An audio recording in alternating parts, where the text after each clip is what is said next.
Tom Sawyer is a character and a story that I think most of us are at least vaguely familiar with. He has the level of being a cultural icon up there with Odysseus, Hamlet, any of these major characters in fiction that seem to have transcended the bounds of being written by a single person. They seem so mythic and so inscribed in our very being and our understanding of what it is to be human.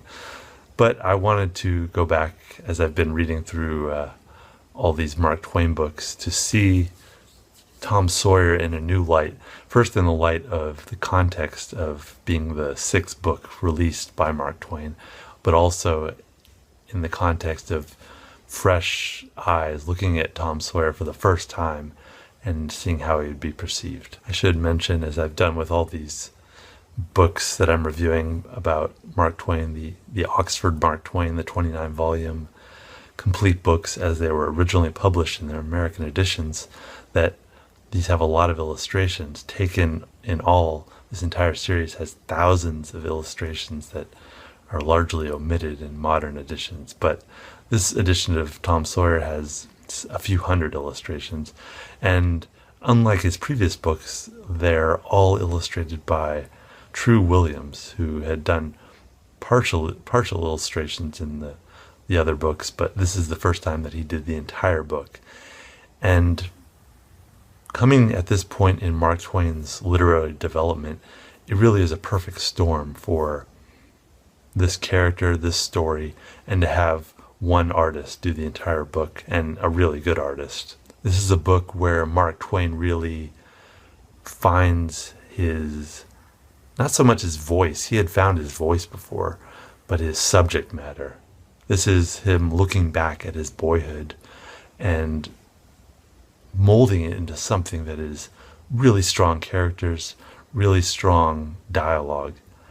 And when I say strong characters, some people disagree with that with this book because Tom Sawyer is clearly fleshed out, but some of the other characters they think are not as well fleshed out. I actually think it is well done. It's perfect in that the characters that need strong delineation are characterized well, but minor characters, they're just flourish. They're not gone into too much detail, and we don't need to see too much detail with Mary. She's a minor character that stands as like the older sister type that is good and pure, so we don't need her full background. It's just a very impressionistic description of her, whereas characters that need more detail, like Injun Joe, he is given as much history and background as we need to know about him, and people have known enough about Native Americans, and they had their prejudices and their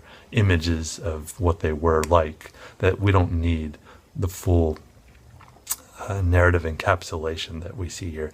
Even Huck Finn, who in some ways in this book seems almost like a carbon mirror copy of Tom Sawyer, he's still the outsider character, whereas Tom Sawyer is the insider who wants to be accepted by society, who wants to be absorbed by his family and friends and society. Huck Finn will always be the outsider, and that I'm really looking forward to reading that book later on too. I've read all four or whatever of these Mark Twain, Tom Sawyer, that whole universe. I've listened to them as audiobooks. I've seen movie versions. They're great, and I love them. It's hard to look at them anew, but I did try that with this, and I still liked it a lot. I thought it was very well done. More than anything with Tom, we get this sense of a character who has a sense of his own identity in terms of the theatrical, the noble, what honor means, what society connection to your community means, because he really rebels against all the things that society tries to mold him, like the school, his aunt. They're constantly trying to make him into something that he doesn't want to be. But he does have this strong sense of who he is and what right and wrong is, and how it's okay to lie in the right circumstances. It's okay to steal in the right circumstances. So I really like that feeling that this was a boy, even though he's very young, he really knows what he is and what he wants to be.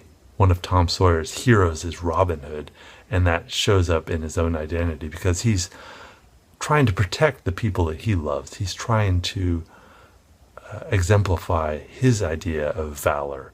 Two authors, two books that I feel must have looked and regarded Tom Sawyer in some sense are On the Road and To Kill a Mockingbird. Both of them have young characters. Well, actually, not On the Road, but both of them have characters who are resisting the society that they're placed in and also trying to find their own sense of right and wrong. In On the Road, Jack Kerouac as Sal Paradise and his friend Dean Moriarty, based on Neil Cassidy. Both of them are sort of like Tom Sawyer and Huck Finn characters, although I would have difficulty saying which one is Tom Sawyer and which is Huck Finn. I think they both have aspects of them. But they are characters that are setting out on adventures, trying to make a voice and a place in society that they can actually fit in, working against the demands that the world is imposing on them.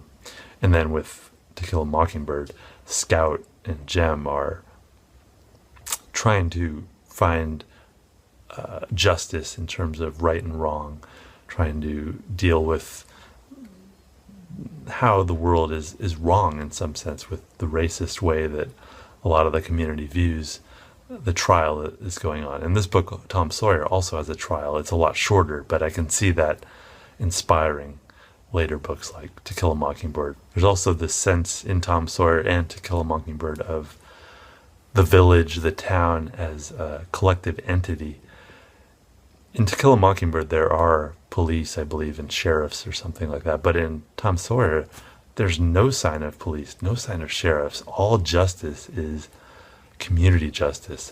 Community acts as a whole. And some people criticize that in Tom Sawyer because the people aren't very differentiated. They're just a collective entity. But I think that is actually really what this book is about, because Tom Sawyer, he is an individual. He's standing out and resisting the flow of culture, but the rest of the town largely isn't composed of individuals. They are so a collective entity. They go to church together, they search for Injun Joe together, they search the river for Tom and the boys together that they think they've drowned. So it's all like a collective unit that largely could not operate without that loss of individuality. So when Tom resists, when Huck resists that, they are taking on a new role as outsiders, but they're doing it in a way to find a new level of justice, a new level of honor that is, I think, ultimately a very heroic ideal. This is a great book, one of my favorites by Mark Twain, and I would say of the 6 books in this Oxford Mark Twain series, easily the best so far. Not just because it has stronger characters and a clearer narrative arc, but because it is just feels like the truest that Mark Twain gets with his voice, the most vulnerable in some sense, because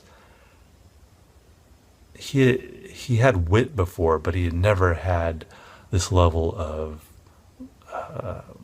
characters that wanted to do something, were hurt in the process of doing it, and still continued to strive and continue doing it. So Tom Sawyer, if you haven't read it, you definitely have to read it. I haven't read all these other Mark Twain books that I'm going to get to, but from my image of Mark Twain, it's such an essential book, and you should read it with the original illustrations. You can find them online.